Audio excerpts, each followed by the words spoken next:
Machine থেকে পড়ছে সাদা ঝরঝরে চিনি। ঝকঝকে দেখতে এই চিনি তৈরি হয় একদম কালচে আখের রস থেকে। বিশাল বিশাল ক্রাশার মেশিনের সাহায্যে আখ থেকে রস সংগ্রহ করে বিশেষ প্রক্রিয়ায় উৎপাদিত চিনি পৌঁছে দেওয়া হয় ভোক্তাদের কাছে। তবে অন্যান্য সব ভোজ্য পণ্যের তুলনায় চিনি তৈরির প্রক্রিয়া বেশ জটিল। চিনি তৈরির জন্য প্রথমে মাঠ পর্যায়ে সংগ্রহ করতে হয় ভালো মানের আখ। এরপর ট্রাক্টরে করে নিয়ে আসা হয় চুয়াডাঙ্গার দর্শনায় অবস্থিত চিনিকল কেরু অ্যান্ড কোঙে। এরপর ট্রাক্টর থেকেই আখ সরাসরি তুলে দেওয়া হয় ধারালো কাটিং মেশিনে। লম্বা লম্বা আখ কেটে কেটে ছোট করে পাঠানো হয় ক্রাশার মিলে। সর্বপ্রথম চিনির ছোট ছোট দানা এর বলে সিমাল, এক কথায় সিমাল বলা হয় আর কি। সিমাল প্রথমে নেবে 150, এর সাথে কিছু কিঞ্চিত পানি আর আসবে সিরাপ, রস বলে আমরা বলি সিরাপ দিয়ে এটা সর্বপ্রথম গালি ফেলা হবে। এখানে ডাইলেশন করে গলি ফেলা হবে, পুরো ভিতরে ঢুকানো হবে। ঢুকানোর পরে এর ভিতরে যদি মাত্রা একটু বেশি থাকে তাকে মেরে ফেলা হবে, পানি দিয়ে মেরে ফেলা হবে।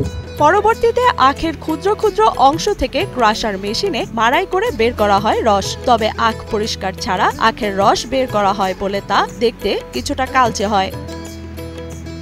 এদিকে রস বের করার সময় আলাদা করা ছোবড়া মেশিনের সাহায্যে চলে যায় নির্দিষ্ট স্থানে। আখ মাড়াইয়ের পর সেই ছোবড়াও ব্যবহার করা হয় কারখানার জ্বালানি হিসেবে।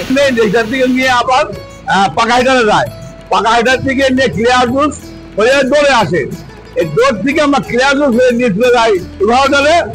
আর যেটা ময়লা, এরপর কালচে আখের রস পরিষ্কার করার জন্য নেওয়া হয় অন্য একটি মেশিনে। সেখানে কয়েক ধাপে জাল করার পর প্রক্রিয়াজাত করে চিনি তৈরির জন্য ময়লা ও পরিষ্কার জুস আলাদা করা হয়। জাল হবে তত ওই রসের ইয়েটা কমে আসবে, সলিডটা যেটা পিউরিটি বলে ওটা সলিড যাওয়ার পরে আবার যখন উঠাইছি যাবে তখন আবার ফের আবার এর ভিতরে আবার হচ্ছে ইয়ে আসবে, সিরাপ আসবে। সিরাপটা খাবে এবং ধীরে ধীরে ধীরে ধীরে ধীরে ধীরে 530 পর্যন্ত নিয়ে হবে।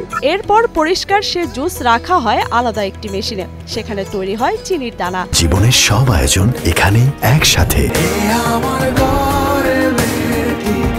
এরপর মেশিন থেকে বিশেষ উপায়ে চিনির দানা বের করে স্বচ্ছ কাচে নিয়ে আলোর সামনে রেখে পরীক্ষা করা হয়। এখানে ক্লিয়ার জুস নেওয়ার পরে 1 নম্বর দিয়ে ঢোকে, 1 থেকে বয়লিং হইতে হতে 2 নম্বর আছে, 2 নম্বর থেকে বয়লিং হইতে হতে 3 নম্বরে, 3 নম্বর থেকে আমরা ফাইনালি যেটা সিরাপ বলা হয় সেটা 4 নম্বর দিয়ে ডেলিভারি দিয়ে সিরাপ টাওয়ার আছে, টাওয়ার পিছনে ওখানে গ্যাস দেওয়া হয় যে চিনিটাকে পরিষ্কার করার জন্য।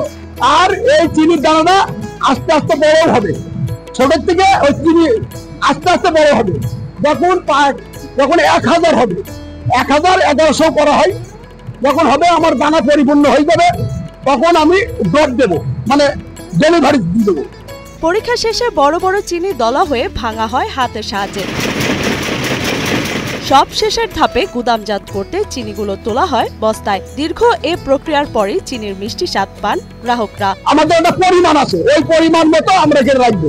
530 দেওয়ার পরে এইটা চলে যাবে 5 নম্বর প্যানে।